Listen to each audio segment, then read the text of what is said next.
Collections are the material DNA of our culture. They hold our memories and stories, creating links from the past to the future. At core, we are our collections, and our collections speak to the stories we can tell. Just about every piece of ephemera has some sort of story that's worthy of being preserved. Our national history is made up by all these little local histories and all the events that happen. They all get weaved together to form our national experience. I think not only can collections and exhibits help heal, but they can help perhaps shape the future. The only way we can ensure that these art objects last for your children or your great-grandchildren is if we preserve them. Collections are vulnerable to the slow and relentless march of time and to swift and catastrophic events. The 2005 report, A Public Trust at Risk, revealed that the majority of our collections are in serious danger and in urgent need of conservation treatment. Conservation is a growing field of study and uses high-tech scientific methods to breathe new life into objects. Connecting to Collections is a major initiative launched by the Institute of Museum and Library Services and Heritage Preservation to bring attention to our nation's collections. It is called open storage or visible storage, and the idea is that it's a peek behind the scenes to show you in a beautiful way how we store objects to make them accessible. The Lunder Conservation Center is comprised of 5 labs. All have glass walls on them so that the museum visitor can see what a museum does to preserve its art objects. When I do my job really well, you'll never see it. My materials will work with the piece, will do no harm, and you as the visitor will just enjoy it. Collections are important whether they're in a national museum or a community historical society. We're here in Lewes, Delaware. It's the first town in the first state, and it was founded in 1631 by a band of 28 Dutch settlers who came here looking to harvest whales. And Lewes is right here at the mouth of Delaware Bay. We were connected to Philadelphia, we're connected to the sea, we're connected to every other maritime community by the captains and by the crews that visited here and left from Lewes to other ports, and really speaks to how history is really interrelated. It's not just the boats, it's not just the tools that they used, but it's really the people who they were. It really puts history in its proper context. This is a bronze speaking tube. And right here on the tube you can see inscribed USLSS for United States Life Saving Service. Perhaps, when during a wreck he was going off to rescue someone and just threw it behind him, to try to get up onto the wreck to save someone. So, but the dents are what make it human. It's part of the human story of this object. Collections include archaeological, botanical, and science specimens, as well as living collections like zoos and arboretums.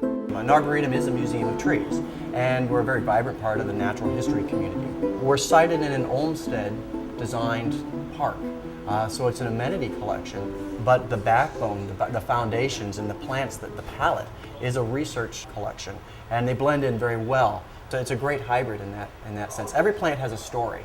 If that individual is 100 years old and maybe is reaching the end of its lifespan, we can take cuttings and replicate it, and so we technically don't lose that lineage.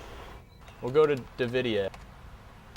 You can see, it was checked 1933. You can see who checked it all the way through its whole history. So it's had a long history. Living collections are resilient, like culture itself. But emergency planning is the only way to safeguard against a disaster such as Hurricane Katrina. That whole piece was lifted up by the wind and blown all the way down the street but gently put down into the water so nothing was scratched. We were very lucky as far as our collection goes in terms of major damage. But we did have an overall problem with elevated humidity levels. And a lot of the period frames that we have in the collection are either plaster or they're gesso and then gilded. And so we've had a lot more flaking, pieces falling off, small pieces, sometimes large pieces, and separation. Conservation is essential. I mean, obviously curators and collectors want to go out and find the object. But then the responsibility of the museum is the care of the object to keep it for future generations. We are a history museum, but the point is to try to make history relevant to people's lives. There are lots of studies out there, I've done them, other museums have done them, that show people want to see the real thing. That's one of the reasons why we're mounting a major exhibit on Hurricane Katrina, to document it and to interpret it. This is a helicopter lift basket that was used by the Coast Guard in this area to rescue people. When you see it in person, you realize how small, in fact, they are. We consider one of the more important artifacts we've collected so far related to the hurricanes of 2005. On April 30th, 2007, the Georgetown Public Library in Washington, D.C. caught fire. The quick response of firefighters and library staff averted what could have been a total disaster. If there was going to be things to be saved, we had to act quickly. The quickest way to stop mold growth or damage from excessive moisture is going to be to freeze the documents as soon as possible. And we ordered a freezer truck. Within 24 hours of the fire, we were already removing paper-based materials, and that's why we have such a great recovery.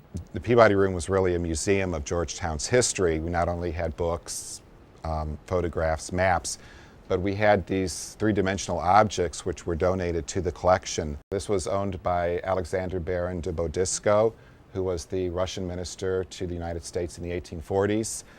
Here is a wooden sign on Bell Street. This was located on the corner of 28th Street and O Street, which was originally named Bell. And then a 21st century artifact. This was the clock that was on the wall of the Peabody Room that stopped at 12:38 p.m. on April 30th when the electricity went out in the building due to the fire. Every one of these individual pieces represent a puzzle that makes a huge picture that when they're all brought together, it's going to tell the story of that community. The nation's collections belong to all of us, and you can make a difference. Connect to your collections and support conservation in your community.